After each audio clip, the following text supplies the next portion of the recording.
कल आपको कहा था उसके लिए, एक मिनट, वो ज्योमेट्री बनाता है ना।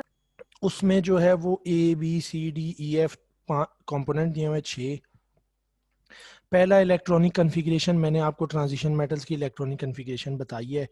आपने इसमें से एक्सेप्शन दो याद रखनी है, स्पेशली आपको कन्फिग्रेशन तो आनी ही चाहिए सबकी, किसी की भी लिख सकें, लेकिन दो एक्सेप्शन है और वो दोनों एक्सेप्शन आपको पता होनी चाहिए। कौन कौन सी? कॉपर एंड क्रोमियम, ठीक है, उनकी कन्फिग्रेशन आपने स्पेशली याद रखनी है, ये इसी वजह से दिया हुआ है। उसके बाद वेरिएबल ऑक्सीडेशन स्टेट, भाई वेरिएबल ऑक्सीडेशन स्टेट की बात हुई थी। Transition metal show variable oxidation state क्या होगी? स्कैंडियम +2+3, टाइटेनियम +2+3+4, वेनेडियम क्या हो जाएगी? +2+3+4+5, बढ़ती जाएगी। उसके बाद मैग्नीज और फेरिक पे दोबारा कम होना शुरू हो जाती है, ठीक है, तो आपको ऑक्सीडेशन स्टेट पता होनी चाहिए। Transition metals are used as a catalyst due to variable oxidation state. अब कैटलिस्ट कौन कौन सी जगह पे किस किस कैटलिस्ट के तौर पे इस्तेमाल होता है, ये अब आपको पता होने चाहिए। चंद एक ट्रांजिशन मेटल जो कि पॉपुलर कैटलिस्ट हैं, मशहूर मशहूर कैटलिस्ट हैं, कैटलिटिक प्रॉपर्टीज हैं उनकी, आपको उनका पता होना चाहिए। मसलन सबसे कॉमनली यूज कैटलिस्ट जो ट्रांजिशन मेटल्स के हैं वो है प्लेटिनम, निकल, iron, chromium, V2O5, vanadium pentoxide, ये कैटलिस्ट के तौर पे यूज होते हैं और पॉपुलर प्रोसेसेस में यूज हो रहे हैं, मशहूर मशहूर फेमस हैं, ठीक है। इनकी जो कैटालिटिक प्रॉपर्टी है, ठीक है, वो क्यों है? क्योंकि इनके एम्प्टी ऑर्बिटाल हैं, वेरिएबल ऑक्सीडेशन या पार्शली फिल्ड ऑर्बिटाल, जिसमें ये different number of electrons accommodate कर सकते हैं, वेरिएबल ऑक्सीडेशन स्टेट शो करते हैं। अब अगर हम बात आगे बढ़ाएं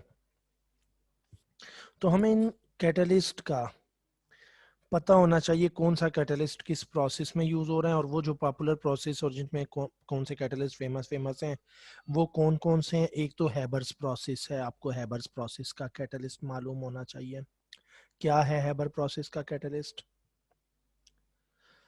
हाँ जी, मैं ये पहले इनऑर्गेनिक में शुरू के लेक्चर्स में भी बता चुका आयरन। हूँ। हाँ जी, फाइनली डिवाइडेड आयरन या आयरन कैटलिस्ट, ठीक है, आयरन आयरन कैटलिस्ट होता है हैबर प्रोसेस। हैबर प्रोसेस को हैबर बॉश प्रोसेस भी कहा जाता है, ठीक है, इसका जो पूरा नाम है वो हैबर बॉश है। उसके बाद आपको पता होना चाहिए, ठीक है, Haber process synthesis of ammonia है। कंटैक्ट प्रोसेस का कैटलिस्ट, और वो क्या है? V2O5 है, vanadium 5 oxide is used as a catalyst in contact process. Contact process में कैटलिस्ट कहाँ इस्तेमाल होता है?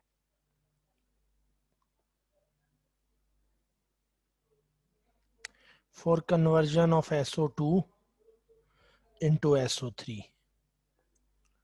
SO2 प्लस O2 के रिएक्शन से SO3 बनाने के लिए ये कैटलिस्ट यूज होता है। For formation of sulphur trioxide, कहाँ यूज होता है? For formation of sulphur trioxide from sulphur dioxide, ठीक है, तो ये आपको पता होना चाहिए। उसके बाद एक कैटलिस्ट था TiCl4, हाँ जी, कहाँ पे यूज हो रहा था? प्लास्टिक। पॉलीमराइजेशन के लिए, बिल्कुल।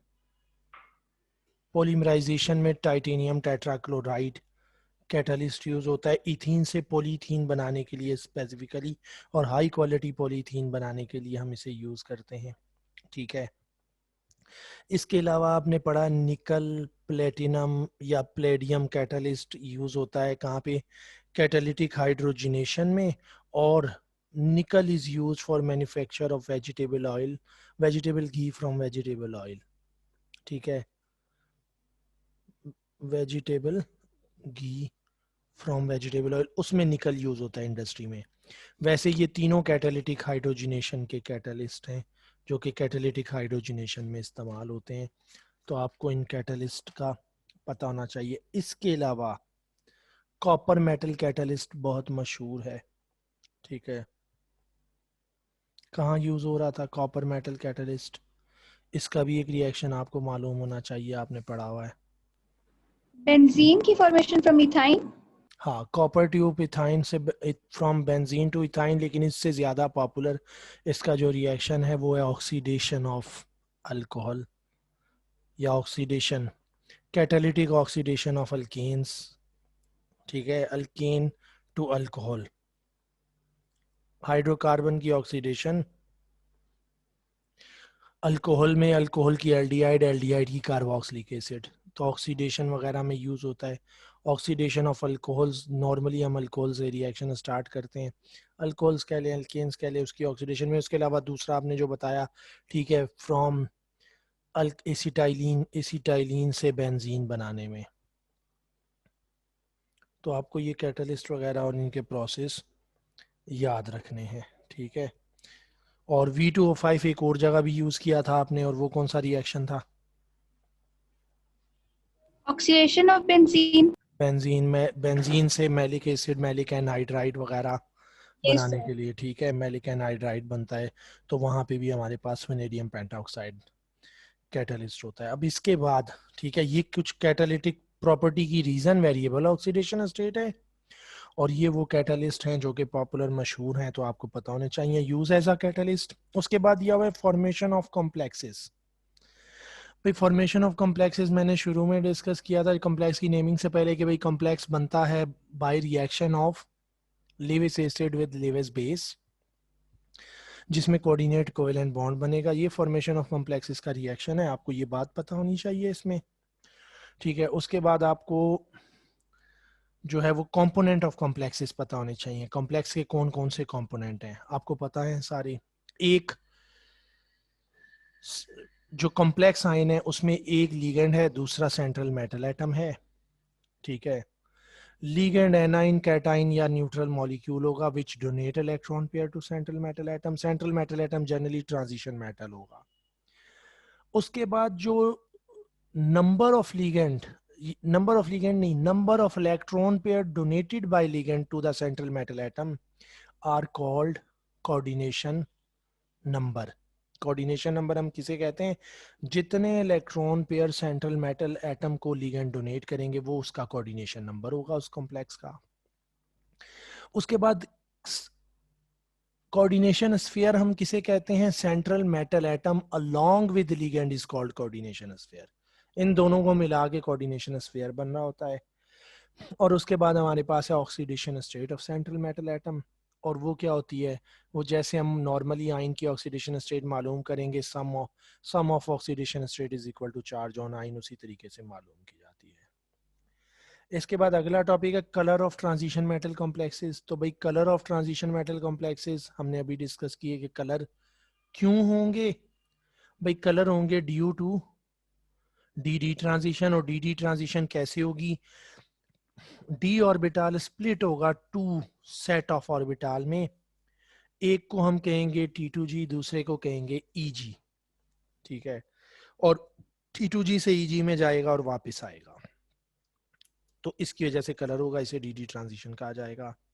400 टू 700 नैनोमीटर या 4000 टू 7000 एंगस्ट्रॉन की रेडिएशन इस रीजन में रेडिएशन एब्जॉर्ब करेगा। उसके बाद मैंने आपको बताया कॉपर +1, जिंक +2, स्कैंडियम +3 और टाइटेनियम +4 कलरलेस होगा, ठीक है। अब जरा एक और बात यहाँ पे ऐड कर लेते हैं। यहाँ पे चूंकि लिखा हुआ है कलर ऑफ कॉम्प्लेक्सेस, और स्पेशली उन स्टूडेंट्स के लिए फिर जो कि नम्स का भी टेस्ट देंगे, तो फेडरल की बुक में चूंकि ज़्यादा दिए हुए हैं ये कलर शलर, तो आपको पता होना चाहिए कुछ कॉमन आइंस के कलर, उनका जो इन आइंस का जो भी सॉल्ट होगा वो किस कलर का होगा। तो भाई टाइटेनियम +3 पर्पल होता है, टाइटेनियम +4 क्या होता है? कलरलेस होता है। स्कैंडियम +3 भी इससे पहले कलरलेस होता है। उसके बाद आपको पता होना चाहिए क्रोमियम +3 का। क्रोमियम +3 या 3+ किस कलर के सॉल्ट होंगे? नीचे कर दे। क्रोमियम +3 के सॉल्ट ब्लू होंगे, ठीक है। टाइटेनियम +3 के पर्पल, क्रोमियम +3 के ब्लू होंगे। मैंगनीज 2+, भाई मैंगनीज MnO4 में क्या ऑक्सीडेशन स्टेट रखता है? +7, और ये होता है पर्पल। जब मैग्नीज +2 होगा तो ये होगा ग्रीन, ठीक है। मैग्नीज +2 में ग्रीन होगा। मैग्नीज +7 में जो है वो पर्पल होता है। मैनोफोर मैग्नेट आयंस पर्पल कलर के होते हैं। आयरन +3 ब्राउन और येलो, येलो होंगे आयरन +3 के सॉल्ट। इसी तरह कोबाल्ट के तो आपको पता ही होंगे हर एक को।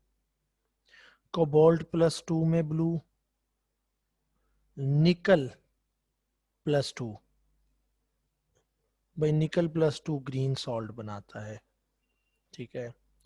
कॉपर +2 हर एक को पता है, ये ब्लू होता है, ठीक है।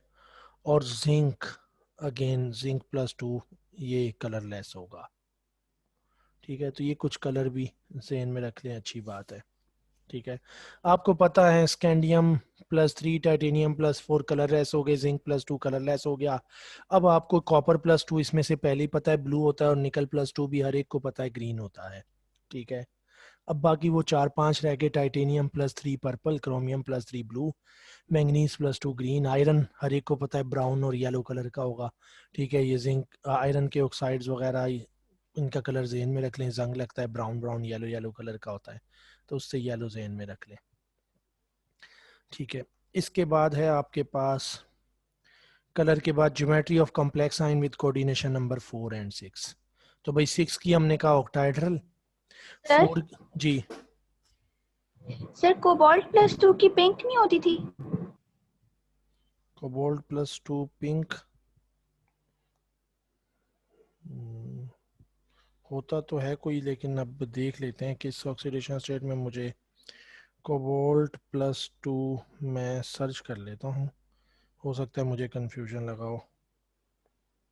कोबाल्ट +2 का कलर, हाँ कोबाल्ट +2 पिंक है, सॉरी, हाँ यहाँ मैं गलत लिख गया हूँ। कोबाल्ट +2 पिंक होते हैं, ओके, ठीक है।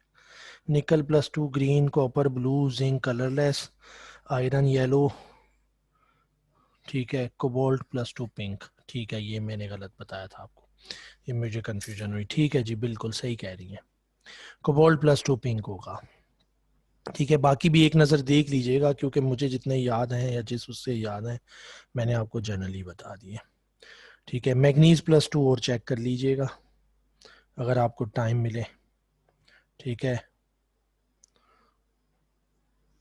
तो इसके अलावा अब अगला जो टॉपिक है आपका, सर पेल पिंक आ रहा है। मैग्नीज +2 पेल पिंक आ रहा है, नहीं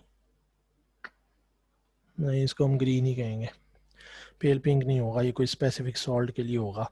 अच्छा, उसके बाद हमारे पास है geometry of complex ion with coordination number 4 and 6। तो दो याद रखनी है, 4 की टेट्राहेड्रल और स्क्वायर प्लेनर, 6 की ऑक्टाहेड्रल।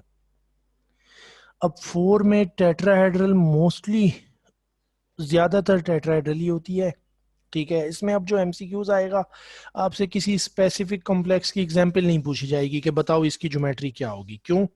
क्योंकि ये कोई भी प्रिडिक्ट नहीं कर सकता। आप कॉम्प्लेक्स को देख के नहीं बता सकते कि इसकी ज्योमेट्री क्या होगी, उसकी शक्ल से नहीं बताई जा सकती, ठीक है।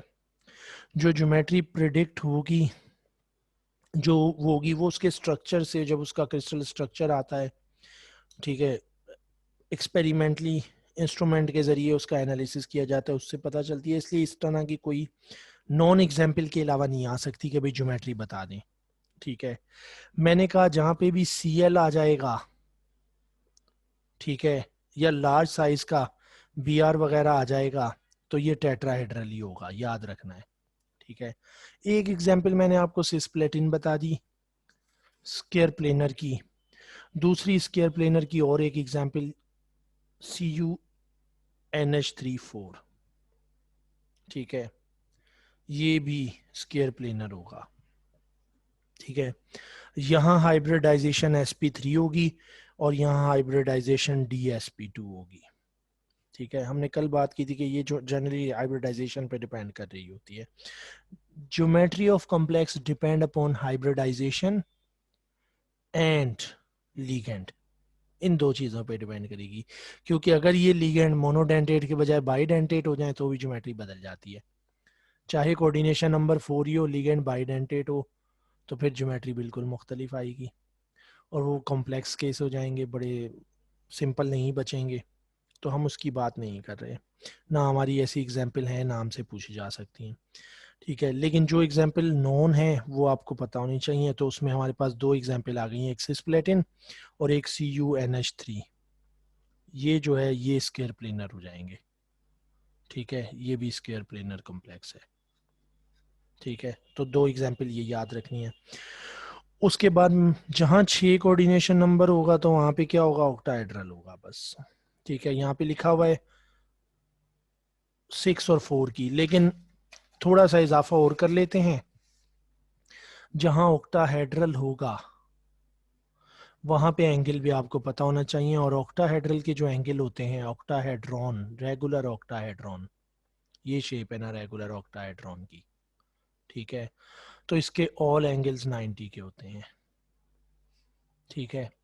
तमाम एंगल क्या होंगे, ये ऑक्टाहेड्रल कॉम्प्लेक्स की शेप है। यहाँ होगा मेटल, एक लिगेंड इधर, दूसरा लिगेंड इधर, तीसरा लिगेंड इधर, चौथा लिगेंड इधर, पांचवा लिगेंड इधर, छठा लिगेंड इधर। ये ऑक्टाहेड्रल कॉम्प्लेक्स की शेप होगी और तमाम एंगल 90 के होंगे, ठीक है।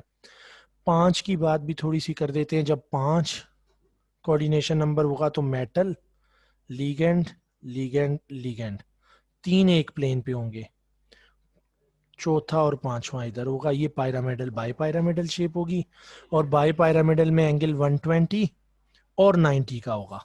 दो 90 के, तीन 120 के, दो 90 के एंगल, तीन 120 के। यहाँ 6 के 6 90 के होंगे। अच्छा, उसके अलावा ऑक्टाहेड्रल कॉम्प्लेक्स में दूसरी बात अगर एमसीक्यूज में आ जाता है कि भाई how many ligands are on the same plane, तो 4 ligand on same plane, 4 ligand same plane पे हैं और 2 लिगेंड परपेंडिकुलर हैं उनके, ठीक है, ऑक्टाहेड्रल में।